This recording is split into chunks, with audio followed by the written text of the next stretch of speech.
বন্ধুরা, কখনো ভেবেছেন হাজার বছর আগে যখন কোলগেট বা পেপসোডেন্ট ছিল না, তখন রাজপরিবারের মানুষ কিভাবে দাঁত চকচকে রাখতেন? এতে রয়েছে প্রচুর পরিমাণে ক্যালসিয়াম এবং প্রয়োজনীয় খনিজ উপাদান। এটি দাঁতের এনামেল ক্ষতি না করে খুব মৃদুভাবে পালিশ করে, সব দাগ দূর করে দেয় আর প্লাক জমে দাঁত হলুদ হওয়া পুরোপুরি বন্ধ করে। তবে মনে রাখবেন, যে কোনো প্রাকৃতিক উপাদান ব্যবহারের আগে তার সঠিক সোর্সিং এবং মান যাচাই করা জরুরি। আপনার যদি কোনো অ্যালার্জি থাকে তবে ব্যবহার আগে বিশেষজ্ঞ পরামর্শ নিন।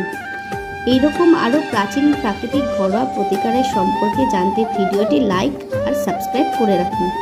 এই পেস্ট তৈরিতে প্রধান উপাদান হিসাবে ব্যবহার করা হচ্ছে খাঁটি মুক্তোর গুঁড়ো। তবে সবচেয়ে আকর্ষণীয় হলো এই মিশ্রণটিকে একটি তাজা সবুজ বাঁশের ফাঁপা অংশের ভেতরে শক্ত করে ঢুকিয়ে দেওয়া হয়।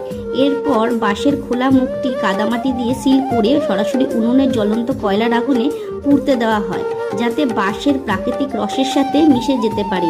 আগুন থেকে বের করার পরে টুথপেস্টকে আরও শক্তিশালী করতে এতে মেশানো হচ্ছে কিছু বিশেষ ঐতিহ্যবাহী চীনা ভেষজ জড়িবুটি।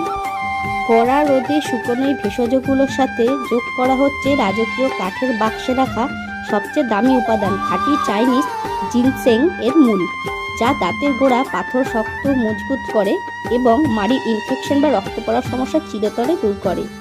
সমস্ত ভেষজ পাতা ও জিনসেংকে একসাথে নিয়ে ঢেলে দেওয়া হচ্ছে একটি ঐতিহ্যবাহী পাথরের জাতার ভেতর।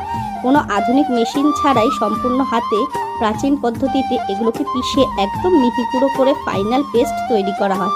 এমন দারুণ সব ট্র্যাডিশনাল মেকিং ভিডিও আরও দেখতে চ্যানেলটিকে এখনই সাবস্ক্রাইব করুন। বন্ধুরা, ভিডিওটি কেমন লাগলো কমেন্ট করে জানাতে ভুলবেন না। লাইক শেয়ার করে পাশে থাকবেন। ধন্যবাদ।